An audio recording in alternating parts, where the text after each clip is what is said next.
I crashed through the glass doors of the downtown Marriott, my tie half undone, my breath fogging in the crisp November air. Claire's corporate party was in full swing. Black ties, champagne flutes, and fake laughter echoing off marble walls. I wasn't supposed to be here. She'd told me it was work only, no plus ones, but the late-night texts, the vague excuses, the perfume lingering on her blouses, it all gnawed at me. I had to know. Scanning the room, I spotted her instantly, tucked into a shadowy corner near the bar. My stomach lurched. She wasn't alone. Two men, both in sharp suits, flanked her, their body language too close, too familiar. One leaned in, whispering something that made her laugh, a laugh I hadn't heard in months. The other rested a hand on her lower back, casual but possessive. My vision blurred, not from the dim lighting, but from the betrayal unfolding in front of me. I took a step forward, ready to storm over, but then I froze. The men weren't just co-workers. They were Ryan and Greg, the dynamic duo of her event planning team, always mentioned in passing, always praised for their teamwork. But this wasn't teamwork. This was something else. I forced myself to breathe, to think. I'm Miles, 34, a financial analyst who lives for patterns. Crossword puzzles are my obsession, my escape.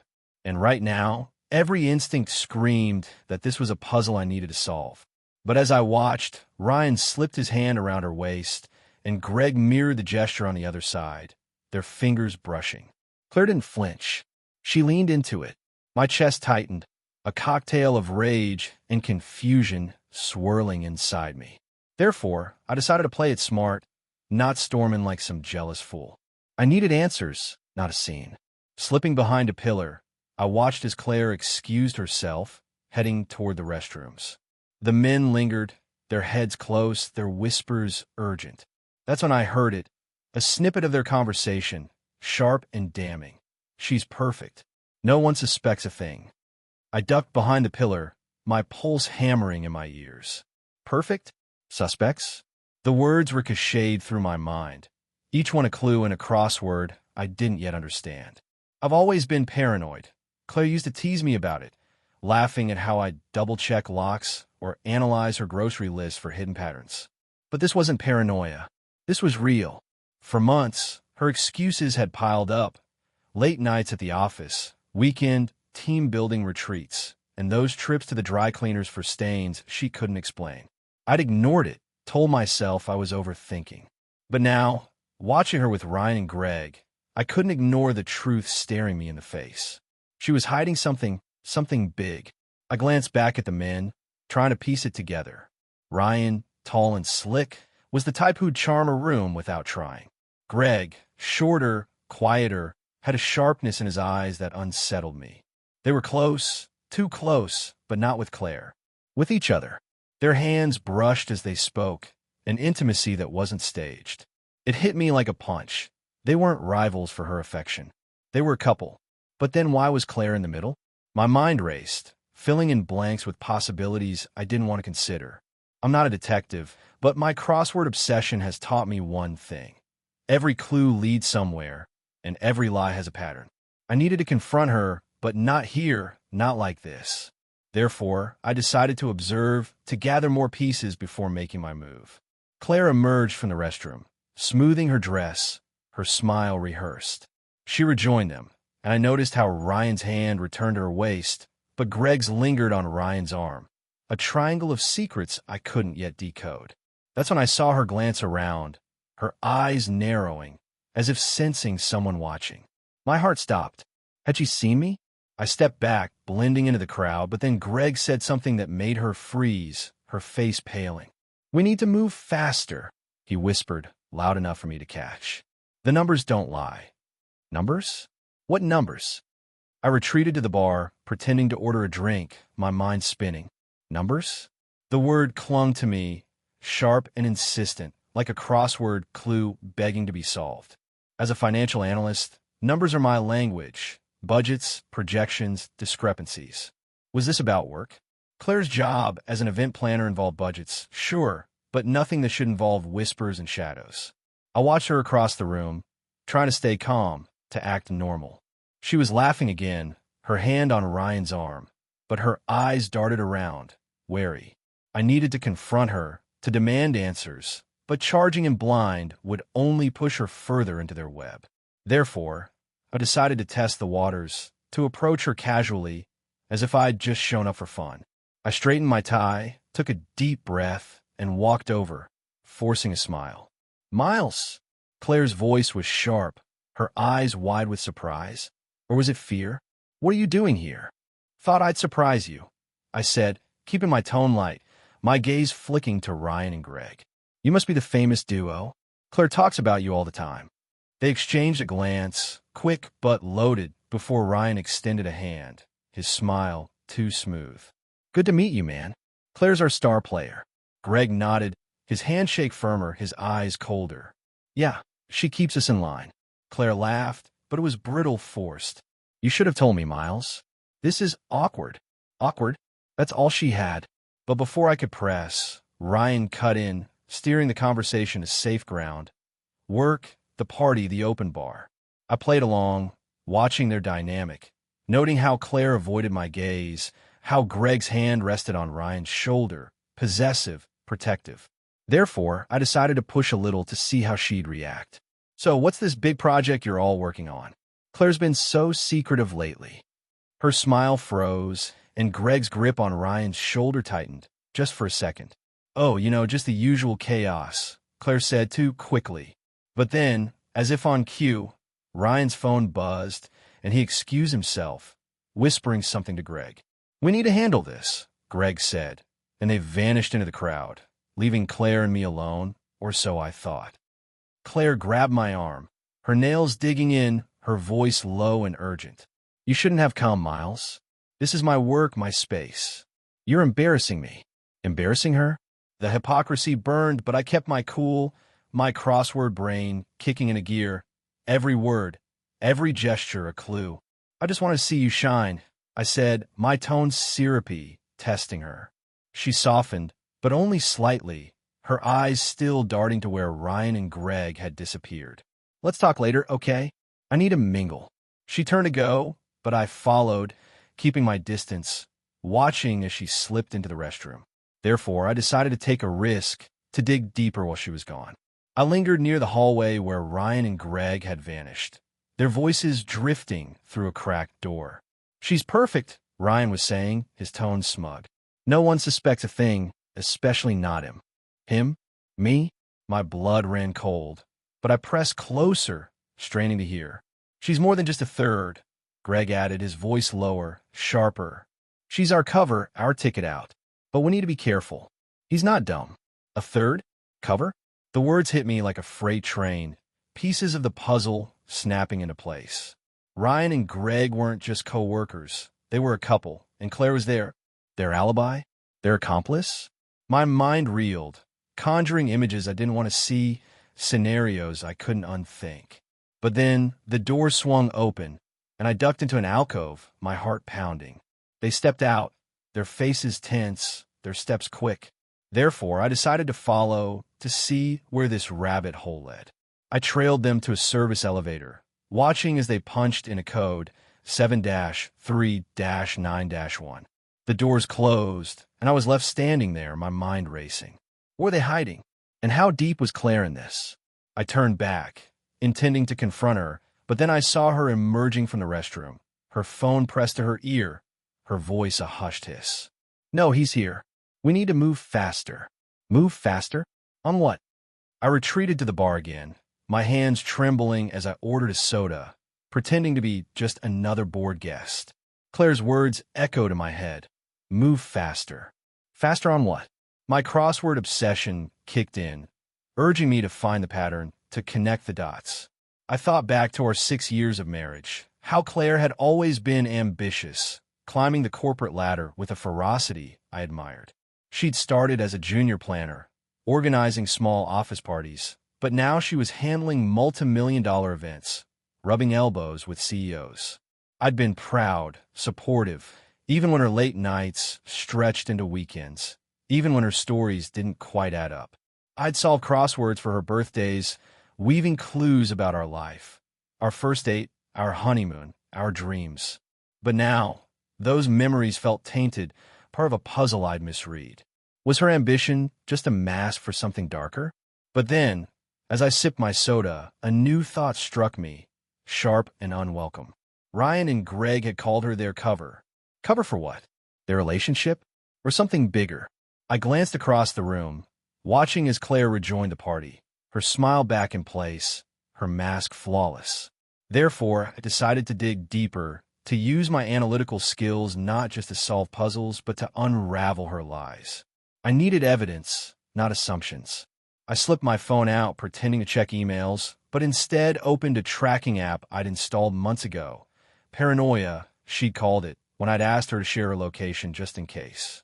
She'd refused, but I found a workaround, syncing her phone during a software update. Now, I watched her dot on the map, steady in the Marriott, but I knew it would move soon.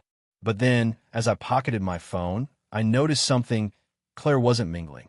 She was heading toward the service elevator, the same one Ryan and Greg had taken. She punched in the code 7-3-9-1 and vanished inside. My soda slipped from my hand, splashing across the bar, drawing stares. I didn't care. What was upstairs? What was she hiding? And why did I suddenly feel like I was the one being watched? I stood there, soda dripping from the bar, my mind racing to catch up. Claire in the service elevator, using the same code, 7-3-9-1. Whatever Ryan and Greg were hiding, she was part of it. And it wasn't just about late-night escapades. I needed to follow, but charging in blind would blow my cover. Therefore, I decided to play the long game, to pretend I'd left the party but double back. I grabbed my coat, made a show of thanking the bartender, and slipped out the front doors, only to circle around to the service entrance I'd spotted earlier. The alley was dark, reeking of garbage and cigarette smoke, but the service door was propped open, a careless mistake I'd exploit. Inside, I found the elevator, its panel glowing. I punched in the code, my fingers trembling, and the doors slid open. The car was empty, but the panel showed it had stopped on the 12th floor, executive suites, not banquet halls. What was up there? I hit the button, my heart pounding, but then the doors opened, and I heard voices, Claire's, sharp and urgent, followed by Ryan's smoother tone. "We can't rush this," he was saying. "The transfers need to look clean." Transfers? My financial analyst brain kicked in. Money, accounts, fraud. This wasn't just personal betrayal. It was corporate crime. I stepped into the hallway, keeping to the shadows, but then Claire's voice rose, panicked. "He's here, Ryan. Miles. He saw us." My blood froze. Therefore, I ducked into a stairwell, but not before hearing Greg's cold reply. "Then we make him the problem." Make me the problem? My mind spun, crosswords forgotten, replaced by raw survival instinct. I needed to get out, to regroup, but then Claire stormed out of the suite, her heels clicking toward the elevator. I had seconds to decide, hide, or confront. I chose the former, pressing myself against the stairwell wall as the elevator dinged. But as she stepped inside, her phone buzzed, and I caught her screen's reflection in the mirrored doors. An email, subject line, "Final deposit confirmation." Deposit? Into where? And that's when the party below erupted into chaos, shouts, footsteps, and Claire's voice, loud in public. "My husband's stalking me." I bolted down the stairs, my mind a tornado of panic and calculation. Claire's accusation echoed in my ears. Stalking? She was turning this around, painting me as the villain, and the party guests, drunk on champagne and drama, would eat it up. I hit the ground floor, slipping back into the alley just as security lights flashed in the lobby. I needed to get home, to think, to solve this puzzle before it solved me. The drive was a blur, my hands gripping the wheel, my thoughts spiraling. Claire wasn't just cheating. She was neck deep in something illegal, and now she was framing me as the bad guy to cover her tracks. I got home, locked the door, and pulled out my crossword notebook, my sanctuary, my clarity. I scribbled clues, not for fun but for survival. Deceit, triangle, deposit. The words stared back, mocking me, but they also grounded me. I'm Miles, the guy who sees patterns where others see chaos, and I'd see this through. But then, headlights swept across my living room window, Claire's car. She was home, hours early, her plan to humiliate me at the party apparently abandoned. Therefore, I decided to play dumb, to let her think I'd bought her act. She stormed in, her face a mask of fury and fear, her voice trembling. "What the hell, Miles? Showing up like that? Accusing me in front of everyone." Accusing? I hadn't said a word, but she was rewriting the narrative, gaslighting me in real time. "I just wanted to surprise you," I said, keeping my tone soft, wounded. "But I guess I'm the fool here." Her eyes flickered, searching for cracks in my facade, but I gave her none. She softened, just slightly, muttering something about needing space, then vanished upstairs. Therefore, I decided to escalate, to dig into her lies while she thought I was beaten. I waited until her shower started, then grabbed my laptop, pulling up a password cracker I'd used for forgotten work accounts. Claire's email password was next. Guess from an old crossword clue I'd made for her. Our first kiss. It worked, and that's when I saw it, an email chain titled Event Budget Adjustments, but the numbers didn't add up. I stared at the screen, my pulse hammering as the numbers danced before me. Event budgets, $50,000 for catering, $30,000 for decor, $20,000 for consulting fees, but the totals were inflated, double what any corporate party should cost. I cross-referenced the invoices, my financial analyst brain in overdrive, and saw the pattern. Fake vendors, shell accounts, money funneled out. Claire, Ryan, and Greg were siphoning funds, millions over months, hidden behind team-building retreats and client entertainment. This wasn't just betrayal. It was fraud, wire fraud, the kind that lands you in federal prison. My hand shook, not from fear, but from rage. How long had she been planning this? How many lies had I swallowed? But then, a new email popped up, not from Ryan or Greg, but from an unknown address. Subject line, insurance policy. I clicked, and my stomach dropped. It was a photo of Claire, Ryan, and Greg, laughing in a hotel room. But the timestamp was last week, and the email's text read, "If anything goes wrong, this goes public. Keep me in a loop." Blackmail? Someone else knew. Someone holding leverage over them. Therefore, I decided to download everything to build my own insurance policy, but then the shower stopped, and Claire's footsteps echoed upstairs. I logged out, closed the laptop, and shoved it under the couch just as she descended, wrapped in a towel, her eyes sharp. "You're awfully quiet," she said, her tone probing, testing. "Just thinking," I replied, forcing a smile, my mind racing. She lingered, watching me, then sighed, as if satisfied I was broken. "We'll talk tomorrow," she said, heading to bed.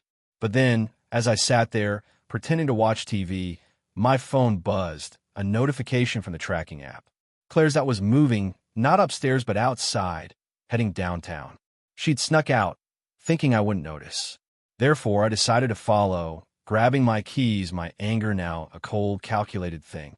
I tailed her car, keeping my distance, watching as she pulled into a deserted parking lot near the river. A man stepped out of the shadows, his face hidden, and Claire handed him something, a flash drive. My headlights caught her face, and she froze, her eyes locking on mine. I killed my headlights, my heart pounding, but it was too late. She'd seen me. Claire's face twisted, not with fear, but with fury, as if I'd violated some sacred boundary. The man vanished into the shadows, leaving her standing there, clutching the flash drive like a lifeline. I stepped out of my car, the night air biting, my voice steady despite the storm inside me. "What's on the drive, Claire?" She laughed, a sharp, bitter sound, and stepped closer, her eyes blazing. "You think you're so smart, Miles, with your puzzles and your paranoia, but you're out of your depth. Go home." Out of my depth? She was the one sneaking around, committing crimes, and I was the fool for trusting her. I thought back to the past year. Her new designer bags, her sudden interest in Caribbean vacations, her excuses about bonuses. Ambition I'd admired, but now I saw it for what it was, greed, unchecked and ugly. But then, she took a step closer, her voice dropping to a hiss. "If you keep digging, you'll ruin us both. Think about that. Ruin us?" She was already ruined, but her words planted a seed of doubt. Was I in danger too? Therefore, I decided to retreat, to let her think she'd won, but only so I could regroup. I got back in my car, watching her drive off, her taillights fading into the night. Back home, I sat in the dark, my crossword notebook open, but no clues came. Instead, I replayed her transformation, how the woman who'd once solved my puzzles with glee had become this stranger, this criminal. But then, my phone buzzed again, the tracking app. She wasn't heading home. She was at Ryan and Greg's apartment, a place I'd never been but knew from her casual mentions. Therefore, I decided to push further, to hack into the company's vendor database, using a backdoor I'd discovered during a freelance audit gig. What I found chilled me.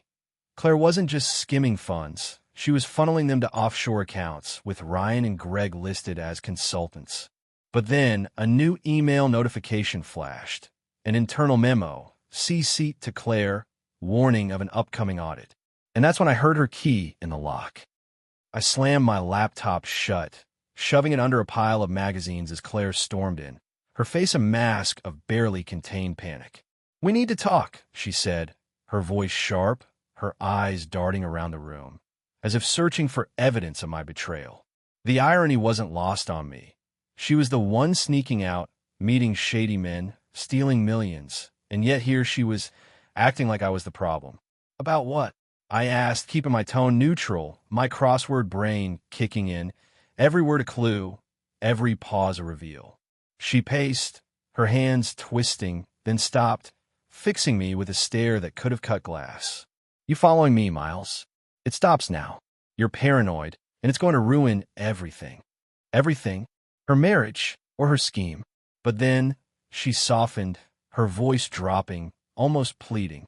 "I love you, but you need to trust me. Work's been complicated." Complicated? That's what she called fraud and blackmail. Therefore, I decided to play along, to let her think I was the naive husband she wanted me to be, but only to buy time. "Okay," I said, forcing a sigh. "I'll back off. I miss us." Her shoulders relaxed, but her eyes stayed sharp, calculating. She nodded, then vanished upstairs, leaving me alone with my thoughts and my plan.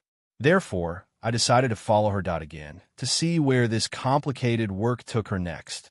The next night, I tailed her to a nondescript office building downtown, watching as she met the same man from the parking lot. This time, I got a better look, mid-40s, wiry, with a cheap suit and a nervous tic. Claire handed him another flash drive, her gestures quick, furtive. But then, as I snapped a photo, a reflection in my side mirror caught my eye. A black sedan, parked too close, its driver watching me. My stomach dropped. Therefore, I decided to drive off, to lose the tail, but not before memorizing the sedan's plate. Back home, I ran the number through a database I'd accessed during a work project, private investigator, licensed in Maryland. Claire wasn't just watching her back, she was watching mine. And that's when my phone buzzed, a text from an unknown number. "Stop digging, or you'll be sorry." I stared at the text, "Stop digging, or you'll be sorry," my phone screen glowing in the dark, a silent threat. My crossword brain kicked in, analyzing the sender's intent. Intimidation, not action, at least not yet. But who? Claire? The PI? The man with the flash drive? I needed to decide. Turn her in, walk away, or fight back. Walking away meant letting her win, letting her destroy me. Turning her in meant risking my own exposure, especially if she twisted the narrative. Therefore, I decided to fight to solve this puzzle my way, using every pattern, every clue to outmaneuver her. My crossword obsession wasn't just a hobby. It was my weapon, my way of seeing the world in grids and intersections, where every lie had a corresponding truth. But then, as I sat there, plotting, headlights swept across my window, the black sedan circling my block. My paranoia wasn't paranoia anymore. It was survival. Therefore, I decided to turn the tables, to lose the tail and dig deeper. I grabbed my keys, slipped out the back, and drove to a 24-hour diner, parking 2 streets away, watching as the sedan followed my empty car. The PI was sloppy, predictable, and I used that looping back to my house on foot. Back home, I pulled up the company database again, cross-referencing Claire's fake vendors with public records. One name stood out, Blue Horizon Consulting, tied to an offshore account in the Caymans, with Claire's signature on the incorporation papers. She wasn't just skimming. She was the architect. But then, my phone buzzed again. Another text, this time a photo of me, taken hours ago outside the office building where Claire met the man. The caption, "Last warning." My stomach twisted, but my crossword brain saw the pattern. Escalation, desperation. They were scared, not me. Therefore, I decided to escalate too, to find the flash drive's contents, to uncover Claire's endgame. I hacked into her cloud backups, using another old crossword clue, our honeymoon, and found a hidden folder, password protected. I tried every clue I'd ever made for her, but nothing worked. And that's when I heard footsteps behind me. Claire, awake, her eyes blazing. "What are you doing, Miles?" I froze, my laptop screen glowing with Claire's cloud folder, the password prompt mocking me. "Just work," I stammered, slamming the laptop shut, my heart pounding. Claire's eyes narrowed, her voice low, dangerous. "You're lying, Miles, and you're terrible at it." She stepped closer, her towel slipping, revealing a glimpse of the woman I'd once loved, now a stranger wielding secrets like knives. I needed to deflect, to buy time, but my crossword brain was stuck. No clues, no patterns, just raw panic. "I'm not the one lying," I said, my voice steadier than I felt. "What's Blue Horizon, Claire?" Her face paled, just for a second, before her mask snapped back into place. "You've been digging," she hissed, "and you're going to regret it." Regret it? She was the one stealing millions, meeting shady men, framing me as paranoid, and now threatening me in our own home. Therefore, I decided to push back, to call her bluff. "I know about the fraud, the offshore accounts, the flash drives. And I know Ryan and Greg are just your pawns." Her eyes widened, but then she laughed, a cold, calculated sound. "You think you're so smart, Miles, but you're missing the big picture. Ryan and Greg? They're the fall guys, not me. And you? You're the loose end." Loose end? My blood ran cold, but then I saw it. The pattern, the grid, the crossword of her plan. She was setting up Ryan and Greg to take the blame, disappearing with the money, and framing me as the jealous husband who fabricated evidence. Therefore, I decided to outmaneuver her, to gather more proof, but not here, not now. I stood, grabbing my keys, pretending to storm out in anger. "I'm done, Claire. Do whatever you want." She smirked, thinking she'd won, but as I drove off, I circled back, watching her leave, her on the tracking app heading to Ryan and Greg's again. I followed, parking a block away, watching as she handed Greg a burner phone, her gestures urgent. But then headlights flashed behind me. The PI closer this time, his face visible as sneer. I ducked, my mind racing. How'd he find me? And that's when I saw Claire's smirk in the distance. She'd known I'd follow. I sped off, losing the PI in the maze of downtown alleys, my mind a battlefield of fear and fury. Claire wasn't just ahead of me. She was playing chess while I scrambled with crosswords. I thought back to who I'd been before this. Miles, the trusting husband, the guy who solved puzzles for fun, who saw Claire's ambition as a virtue. Now I was someone else, someone consumed by revenge, by the need to win, to solve the ultimate puzzle, her downfall. My crossword obsession, once a source of joy, now fueled my obsession with outsmarting her, each clue a step toward justice. Or was it vengeance? But then, as I parked in a deserted lot to catch my breath, I remembered the hidden folder, the password I couldn't crack. I pulled out my laptop, trying every variation of our past. First date, honeymoon, sunset, until one worked. New beginnings, a clue I'd made for her birthday, ironic now. The folder opened, revealing files, bank statements, forged contracts, and a draft email from Claire to the company's CFO, framing me as the mastermind, claiming I'd hacked her accounts out of jealousy. My stomach twisted, but my crossword brain saw the pattern. She was desperate, sloppy, leaving digital footprints I could trace. Therefore, I decided to turn her plan against her, to leak the truth, but not directly, not yet. I needed more, something undeniable. But then my phone buzzed, the tracking app. Claire was moving, not home, not to Ryan and Greg's, but to a storage facility on the edge of town. I followed, keeping my distance, watching as she unlocked a unit, pulling out a duffel bag. Cash, I realized, her escape fund. Therefore, I decided to act, to photograph everything, but not confront her. I snapped pictures, my camera shutter silent, but then a security light flicked on, bathing me in white. Claire spun around, her face a mask of rage, the duffel slipping from her hands. "Miles!" she screamed, lunging toward me, but I bolted, my evidence secure. And that's when I saw the PI's sedan pulling into the lot, blocking my exit. I was trapped, but my crossword brain saw the grid. Intersections, escapes, and a plan forming, sharp and ruthless. I swerved my car, tires screeching, dodging the PI's sedan by inches, my mind a grid of calculated moves. Claire's screams faded behind me, but the duffel bag, the cash, the photos, they were my checkmate, or so I thought. Back home, I locked the doors, my hands shaking as I uploaded the images to a secure cloud, my crossword brain plotting the endgame. I needed to leak the truth, but not as Miles, the jealous husband. I needed to be invisible, untraceable. Therefore, I decided to manipulate the evidence, to make it look like Claire acted alone, exonerating Ryan and Greg, who, I realized, were her pawns, manipulated by her charm and ambition. I hacked into the company's server again, using a VPN to mask my IP, and planted the photos, the bank statements, the forged contracts, but with a twist. Every document pointed to Claire, her signatures, her accounts, her emails scrubbed of Ryan and Greg's involvement. But then as I worked, my phone buzzed, the PI a voicemail, his voice gravelly smug. "You think you're clever, Miles, but I've got eyes everywhere. Drop this, or you're done." Done? He underestimated me, the guy who saw patterns where others saw chaos. Therefore, I decided to finish this, to go public, but not to the police, to the company's CEO, anonymously, with a burner email titled Fraud Alert.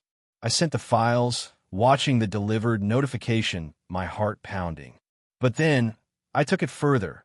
I tipped off a local news outlet, anonymously, ensuring Claire's downfall wasn't just legal but public, humiliating, a scandal she'd never outrun. The next morning, the headline screamed, "Event planner embezzles millions, arrested in dawn raid." I watched from my car, parked across from our house, as police swarmed, Claire in handcuffs, her face pale, her mask shattered. Ryan and Greg stood by, confused, untouched, just as I planned. Therefore, I drove away, my revenge complete but not without cost. My crossword notebook sat on the passenger's seat, unopened, a reminder of the man I'd been, the joy I'd lost. And that's when my phone buzzed. A new email, subject line, crossword challenge, with a puzzle attached, clues spelling out, "You thought you won, but I know the truth." I stared at the email, the crossword puzzle glowing on my screen, each clue a taunt, a threat. "You thought you won, but I know the truth." My stomach twisted, my crossword brain racing to solve it, to find the sender.